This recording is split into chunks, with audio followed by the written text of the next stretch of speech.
Hey, what's going on, guys? Ultra Stasio here with FlytPath.com. This video is more of a behind-the-scenes kind of vlog style, just impromptu video because I was able to finally use the ND10K filter. This one is from PolarPro, and I didn't really know when I'd be able to use it because most of my long exposure photos here in San Diego, even if I were to get a 1 to 2 second exposure, I would only need maybe an ND1000 or an ND2000. So the opportunity came. I was able to use an ND10K, so I just wanted to get some behind-the-scenes footage of me using it, as well as show you guys some sample photos I was able to get. And before we get into the video, I just want to give a shout out to K-Bones, who is the winner of the photography gloves. You were the random selected winner from the comment section from my last video. And if you guys want to be entered in future videos, make sure you guys are subscribed and also have the notifications on, because ideally when I try to do some of these product reviews, I try to get an extra set of these products to give out to one of you guys, to one of the viewers. And normally when I do these giveaways, I will pick out a name within the first few days to a week of when I post a video. So make sure the notifications are turned on. That way you guys are aware that I have a new video up in case there is a product giveaway in that video.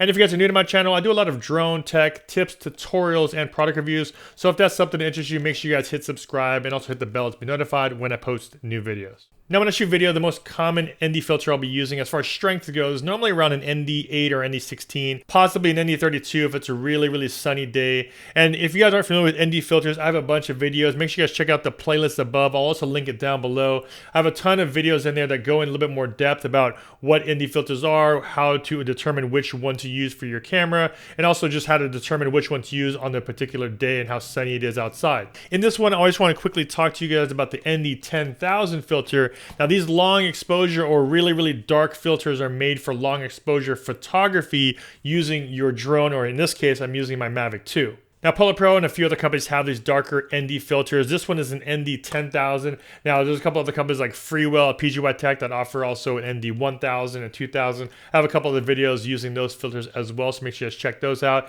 as well as another one coming out soon from Freewell. So I was driving up to Tahoe. I definitely found an opportunity to use something like this because of the fact it wasn't just a sunny day. It was sunny and everything was white from the snow. So in order for you to really properly expose the snow as well as try to get a long exposure, you're gonna have to really darken up that image so that way if you shot a 1 to 2 second exposure, everything would still be properly exposed as far as the snow. So I was able to shoot just a little bit of a vlog and behind the scenes while I was in the process of using the ND10K filter from PolarPro. All right, so I'm trying something a little bit different here. Why not?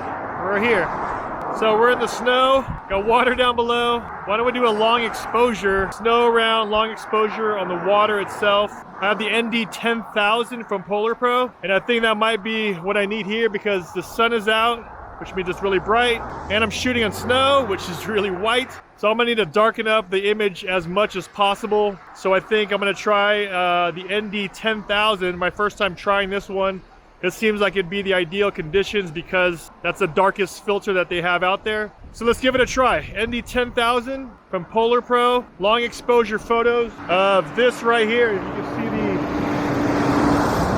the water coming through. So getting the exposure right is gonna be a little tricky, but I think this is more of the ideal kind of situation or the ideal place to test out an ND10K because the sun is bright, as you can see. Right to the end.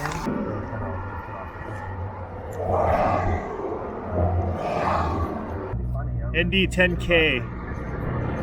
You just have Lego guys, I think it would still be, I think that would be super.